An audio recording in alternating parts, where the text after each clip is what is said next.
যাকাত প্রথা চালু করতে চায়, যাকাতের পক্ষে কথা বলে, যাকাত আদায়ের জন্য ব্যক্তি, পরিবার, সমাজ, রাষ্ট্রের মধ্যে যাকাত আদায়ের ব্যবস্থা গ্রহণের জন্য ভূমিকা রাখে, তাদের পক্ষ অবলম্বন করবা, জান্নাতে যাবা। তাদের বিপক্ষে থাকবা, জাহান্নামে যাবা। তোমার নেতা যেভাবে যাবে, সব তোমার কর্মী হিসাবে তোমাকেও যেতে হবে।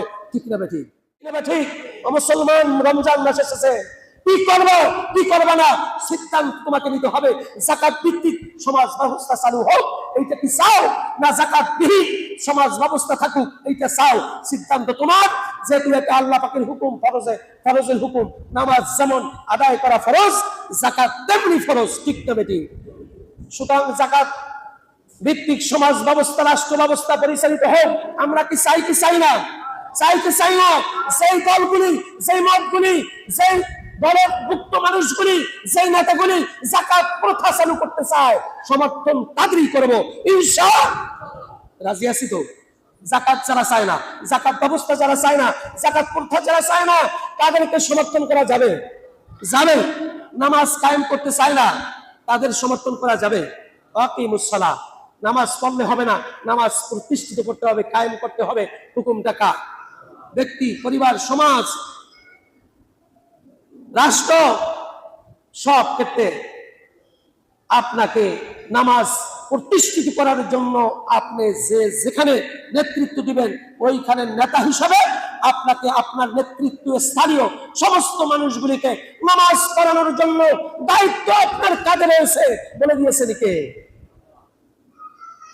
আল্লাহ পাক বলছেন, তাদেরকে যদি আমি দেশ শাসনের ক্ষমতা ভারে আমি লিপ্ত করি, তাহলে তাদের প্রথম কাজ হচ্ছে আকিমুস সালাহ, নামাজ কায়েম করা।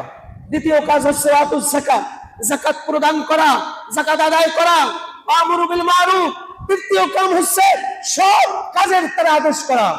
ওয়াতানহাউনা আনিল মুনকার, অসৎ কাজ যেখানেও সংগঠিত হবে ওই সমস্ত কাজগুলি বিরোধিতা করে অসৎ কাজকে জমিন থেকে দফে করে দেওয়া।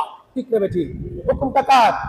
4টা কাজ রাষ্ট্র প্রধানের রয়েছে, 4টা কাজ নেতার জন্য রয়েছে, 4টা কাজ মেম্বারের জন্য রয়েছে, 4টা কাজ এমপির জন্য রয়েছে, 4টা কাজ মন্ত্রীর জন্য রয়েছে, 4টা কাজ রাষ্ট্র প্রধানের জন্য রয়েছে। হুকুমটা কার? 1 নম্বরে নামাজ কায়েম করতে হবে, 2 নম্বরে যাকাত প্রদান করতে হবে, আদায় করতে হবে, 3 নম্বরে সৎ কাজের আদেশ তোমাকে দিতেই হবে। যেন তেন ভাবে কোরআন হাদিসের বিপক্ষে কথা বললে হবে না। কোরআনে রাজনীতি নাই বলে দিলেই আর হবে না। তুমি যে কাফের হয়ে গেছো, তুমি যে কুফরি করেছো, তুমি যে এখন এই মুহূর্তে মারা গেলে কাফেরদের সাথে তোমার হাসন নাসর হবে, তুমি কি তা জানো? এই ধরনের কথা যারা বলে তাদের সমর্থন করা যাবে? আওয়াজ দিয়ে বলেন যাবে। 3 নম্বর কাজ হচ্ছে সৎ কাজের আদেশ দিতে হবে। আর সৎ কাজ বলে দিয়েছেন কোরআনুল কারীমের মধ্যে আমার আল্লাহ রাব্বুল আলামিন, দেখিয়েছেন আমার রাসূল। ঠিক না বেঠিক? 4th নম্বরে হচ্ছে অসৎ কাজ যেখানেই সংগঠিত হবে না কেন, অসৎ কাজ গুলিকে প্রতিহত করতে হবে 2 হস্তে।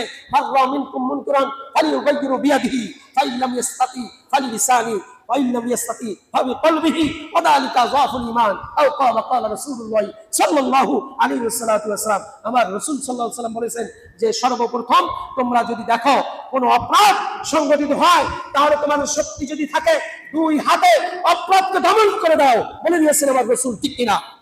মাররা মিনকুম মুনকিরান ফালিয়ুগাইয়িরু বিয়াদিহি, 2টা হাতে অপরাধ সংগঠিত যেখানে হবে প্রতিহত করো সেখানেই। বলে দিয়েছেন আমার রাসূল। ঠিক কিনা?